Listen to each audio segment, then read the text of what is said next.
मेरे प्यारे भक्तों, मैं कृष्ण तुम्हारा सखा तुम्हारा सारथी।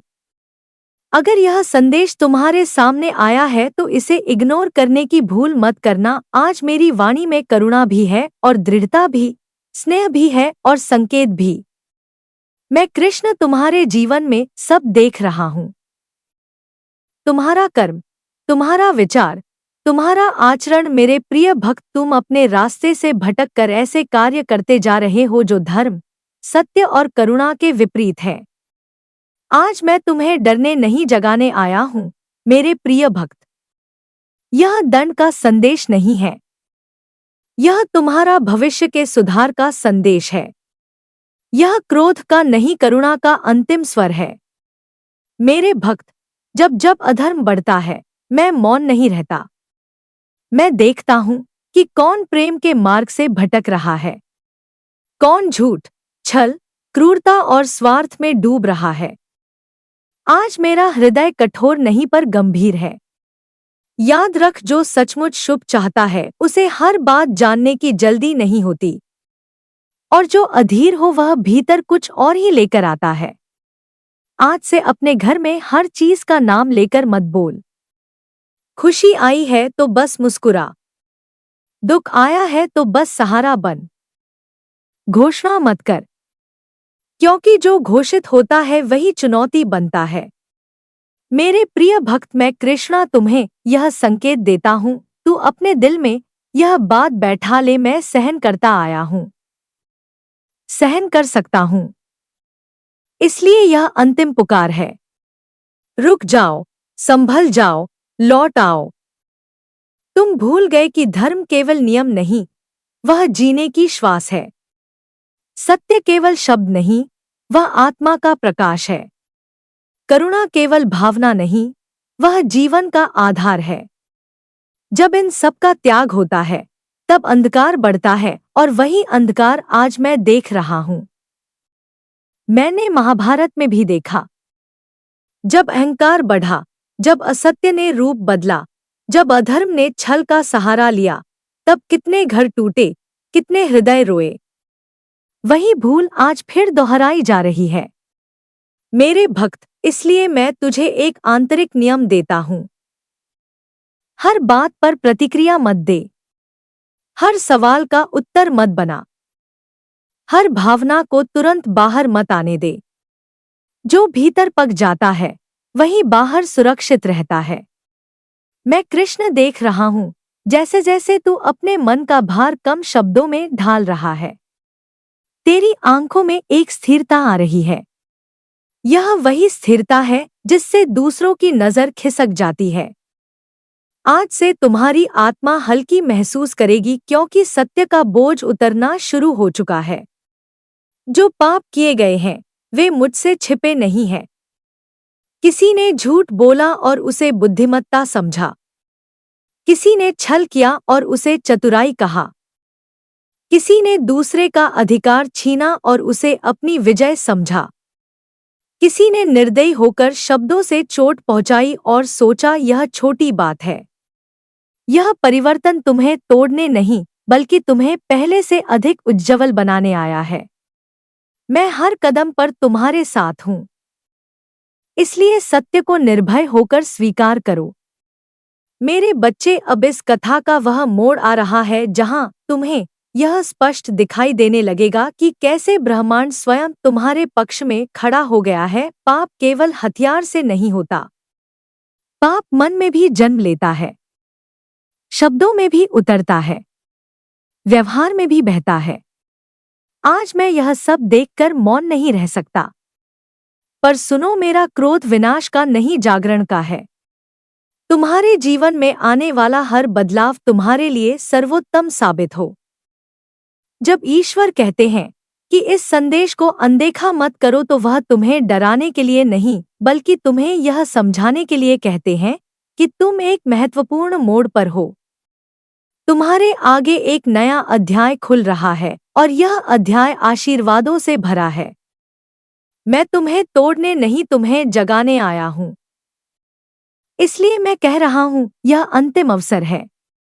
अपने हृदय में झांको, अपने कर्मों को देखो और स्वयं से पूछो, क्या यह वही मार्ग है जिस पर चलने के लिए तुम्हारा जन्म हुआ है? जब कंस ने अहंकार को मित्र बनाया तो उसका विनाश बाहर से नहीं भीतर से प्रारंभ हुआ और अंत में उसे नष्ट होना पड़ा।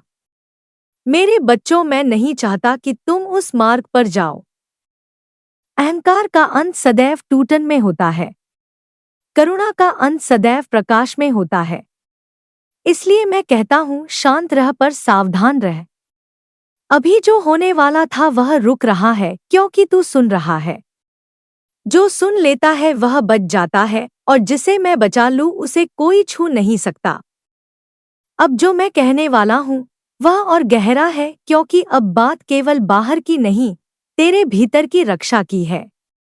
तूने देखा है कि कभी कभी बिना कारण तेरे मन में शंका जन्म ले लेती है, अपने ही लोगों पर, अपने ही फैसलों पर।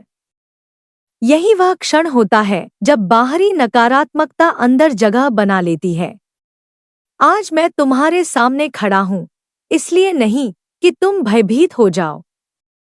मैं इसलिए खड़ा हूँ कि तुम अपने भीतर झांको, अपने जीवन से यह प्रश्न पूछो, क्या मैं वही व्यक्ति हूँ जो मुझे होना चाहिए था? यदि उत्तर नहीं आए तो यह तुम्हारी हार नहीं, तुम्हारी शुरुआत है। अब सुन, जब बाहर सब शांत होने लगता है तब असली परीक्षा भीतर आती है। मन कहता है अब सब ठीक है, और वही लापरवाही फिर से दरार बनाती है। इसलिए शांति को आदत बना, उत्सव नहीं। मैं देख रहा हूँ कि तू कई बार खुद को समझाने लगता है कि सब सामान्य है, पर जो सामान्य नहीं था वह फिर सामान्य बनने की कोशिश करता है। यही वह समय है जब सजग रहना सबसे जरूरी होता है। मेरे बच्चों, मानव होना त्रुटि करना है। त्रुटि तुम्हें छोटा नहीं बनाती, परंतु त्रुटि को पकड़कर रखना तुम्हें कैद कर देती है। तुम में से कुछ ने किसी को धोखा दिया, कुछ ने विश्वास तोड़ा, कुछ ने अपने प्रियजनों को शब्दों से चोट पहुंचाई, कुछ ने अपने ही मन को तुच्छ कर्मों से गिराया। मैं इन सब से अनभिज्ञ नहीं हूँ। मेरी दृष्टि सब देखती है, पर मेरी करुणा सबको सुधारने का अवसर देती है। अब लोग तुम्हारी आंखों में उस सच्चाई को देखने लगेंगे जिसे उन्होंने पहले नजरअंदाज किया था। तुम्हारे शब्दों में एक नई दृढ़ता होगी, क्योंकि आत्मा जब भय से मुक्त होती है तो वह स्पष्ट बोलने लगती है। यह समय है जब तुम्हारे जीवन में स्थिरता लौटेगी और अराजकता पीछे छूट जाएगी। जो पीड़ा तुमने झेली थी वह अब तुम्हें और अधिक समझदार और शक्तिशाली बनाएगी। जब तुम नए घर के लिए हस्ताक्षर करोगे तो वे तुम्हारे पास खड़े होंगे। यह निर्णय तुम्हारे हाथ में है। मेरे बच्चों, पाप के भी संकेत होते हैं। जब मन भारी हो, जब निशीथ में नींद टूटे, जब हृदय बेचैन रहे, जब शांति गायब हो, समझ लो आत्मा तुम्हें पुकार रही है। वह कह रही है, बदलो, लौट आओ, रुक जाओ। आज वही पुकार मैं अपने मुख से दे रहा हूँ। मैं कहता हूँ, अब भी समय है। अहंकार को छोड़ो, पश्चाताप को अपनाओ, धर्म की ओर मुड़ो। मेरे प्रिय भक्त, पश्चाताप आंसू से नहीं कर्म से सिद्ध होता है। मेरे प्रिय भक्त, तुम्हें किसी से बदला लेने की आवश्यकता नहीं, क्योंकि जो व्यक्ति छल से जीवन जीता है वह स्वयं अपने ही लिए नरक रचता है। आज तुम्हारे चारों ओर जो ऊर्जा बदल रही है वह इस बात का संकेत है कि न्याय का पल आ चुका है। मैं कृष्ण हूँ और जहाँ मैं खड़ा होता हूँ वहाँ झूठ टिक नहीं सकता। तुम्हारे मन में जो भारीपन था, जो अनकहा दुख था, वह अब धीरे धीरे हल्का होने लगेगा। यदि तुमने किसी को चोट पहुंचाई तो केवल क्षमा करो कहना पर्याप्त नहीं, अपने व्यवहार से उसे शांति दो। यदि तुमने छल किया है तो केवल शब्दों से नहीं, सत्य के मार्ग पर चलकर उसका प्रायश्चित करो। यदि तुमने अधर्म का साथ दिया है तो उससे मुंह मोड़ो और धर्म के साथ खड़े हो जाओ। मेरे प्रिय भक्त, तू सोचता है कि तेरे घर की शांति यूं ही डगमगा रही है, पर हर हलचल बिना कारण नहीं होती। मैं कृष्ण हूँ। मैं शब्दों से पहले कंपन पड़ता हूँ। तेरे आंगन में जो बेचैनी है उसका सूत्र तेरे भीतर नहीं, तेरे चारों ओर की ऊर्जा में छुपा है। तू नाम नहीं लेना चाहता, पर जो बार बार तेरे विचारों में आता है वही कारण बनता जा रहा है। मैं तुम्हें वचन देता हूँ, जो एक सच्चे हृदय से मेरी ओर एक कदम बढ़ाता है, मैं उसकी ओर 1000 कदम बढ़ता हूँ। तुम अकेले नहीं हो। तुम्हारा अपराध तुम्हारी पहचान नहीं है। तुम्हारा पश्चाताप तुम्हारी पहचान है। मेरे भक्त, मेरे भीतर जो क्रोध है वह तुम्हारे विरुद्ध नहीं, अधर्म के विरुद्ध है। मैं तुम्हें नहीं तोड़ना चाहता, तुम्हारे भीतर जमा अंधकार को तोड़ना चाहता हूँ। जैसे मैंने मथुरा में जाकर अधर्म का नाश किया, वैसे ही मैं तुम्हारे भीतर के अधर्म को भी जलाना चाहता हूँ। पर इसके लिए तुम्हारी स्वीकृति चाहिए। तुम स्वयं कहो, प्रभु मैं गलत था, मुझे सही मार्ग दिखाइए और देखो मार्ग खुल जाएगा। मेरे बच्चों, जो लोग यह सोचते हैं मैं बदल नहीं सकता, मैंने देखा है कि तुम कई संकेतों को नजरअंदाज कर रहे हो। छोटी छोटी बातें जो तुम्हें असहज करती हैं, वही भविष्य की बड़ी घटनाओं की छाया होती हैं। मन जब बार बार चेतावनी देता है तो उसे भ्रम मत समझो। अंतरात्मा मेरा ही स्वर होती है। यदि तुम्हें लग रहा है कि कुछ ठीक नहीं है तो समझ लो कि सब ठीक नहीं है। अभी निर्णय लेने का समय है, टालने का नहीं। वे भूलते हैं कि परिवर्तन जीवन का स्वभाव है। वह पत्थर भी बदलता है जो वर्षों तक जल में पड़ा रहे। तुम तो जीवित हो, तुम्हारा हृदय धड़कता है, तुम्हारी आत्मा पुकारती है। तुम क्यों नहीं बदल सकते? आज मैं कृष्ण तुम्हें अंतिम अवसर इसलिए दे रहा हूं क्योंकि मेरे प्रेम का अंत नहीं, पर समय का धैर्य सीमित है। यदि तुम आज भी ना समझो, यदि तुम आज भी उसी मार्ग खड़े हो, तो याद रखो जो आज सावधान है वही कल सुरक्षित है।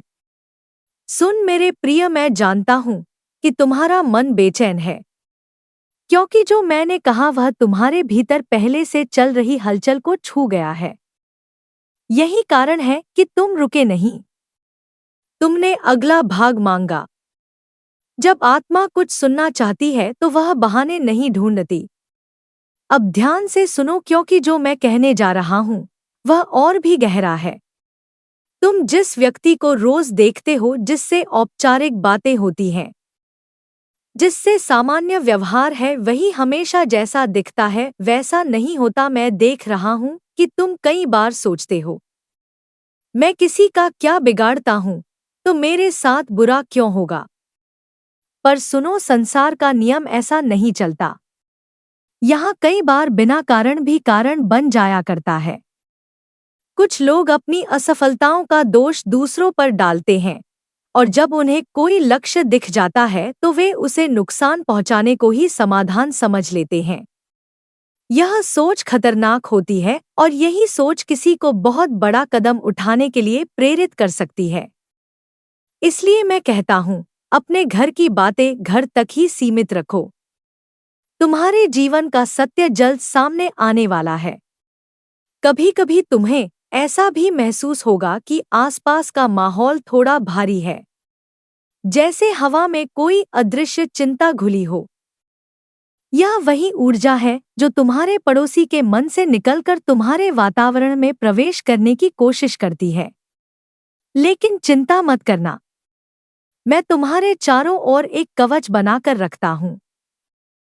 ऐसा कवच जो किसी भी नकारात्मक विचार, किसी भी बुरी नज़र, किसी भी धोखे को तुम्हारे अंदर प्रवेश नहीं करने देता। तुम्हें बस अपने मन को स्थिर रखना है। अब समय आ गया है कि तू अपने निर्णयों की जिम्मेदारी खुद ले। हर बार किसी और को दोष देना तुझे हल्का नहीं करेगा। सत्य यह है कि तू जानता है क्या सही है, फिर भी टाल रहा है। जो जानते हुए भी सही नहीं करता, वही सबसे ज्यादा पीड़ा पाता है। मैं चाहता हूं तू उस पीड़ा से बचे। तू अपने भीतर एक अजीब सी बेचैनी महसूस कर रहा है। यह बेचैनी नकारात्मक नहीं है, यह चेतावनी है। जब आत्मा खतरे को पहचान लेती है तो मन को चैन नहीं लेने देती। इस बेचैनी को दबा मत, इसे समझ। यही तुझे सही दिशा दिखाएगी। सुन मेरे प्रिय, समय कोमल नहीं है। जो हवा आज शांत लग रही है, उसी में कल आंधी का बीज छिपा है। मैं तुम्हें डराने नहीं आया हूं, पर आंखें खोलने आया हूं। तुम्हारे चारों ओर जो मुस्कानें हैं, उनमें से कुछ मुखौटे हैं, और जो शब्द मीठे लगते